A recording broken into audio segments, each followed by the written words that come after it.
Let's start with a question, and I want you to sit with it for a second before you answer. Here's the thing.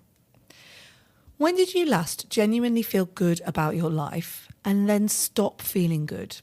Not because anything changed, but because maybe you saw something about someone else's that made you go, ugh. Yep, that comparison is here. Maybe it was a post, maybe it was a conversation, maybe it was just an offhand comment that sent you down a rabbit hole, wondering why you've not quite made where you wanted to be, or feeling like you're somehow behind, or maybe you think you've made the wrong choices. It can do that, can't it? Comparison gets in and it eats away at you. It's one of the most corrosive forces in modern life, and it's the one that doesn't really announce itself. I definitely feel comparisonitis at times where I know I'm not the person I want to be, or I know I'm not where I want to be, or I'm not doing the work I want to be doing, because I suddenly feel it and I go, oh God, those people, that person is doing so well and I'm not, boo-hoo. We have a fundamental drive as humans to evaluate ourselves.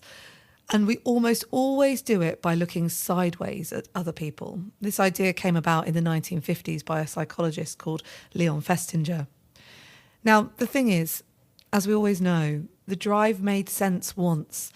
In small communities, knowing how you measured up kept you safe and probably connected to your peers. But now, the thing is, you're not really comparing yourself to a handful of people you actually know, right? You end up comparing yourself to thousands of curated, filtered, perfect visions and versions of other people's lives.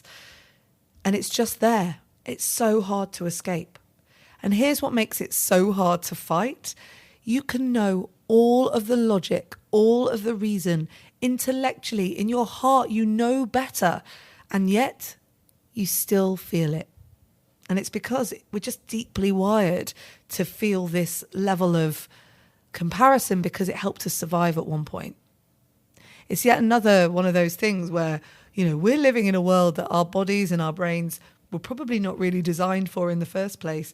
So it's a lot of having to really rewire and rethink these things. So let's have a look at this today. If you find yourself comparing, if you find the comparisonitis sinking in, let's not fight the feeling today. Let's ask some questions. I want you to ask things like, what's real? What do I actually know about this person's whole story? What is it about this moment that is causing me to feel like this? And usually it's something that you are in control of. It's very hard to judge your insides by other people's outsides, or vice versa, judging other people's outsides by your insides.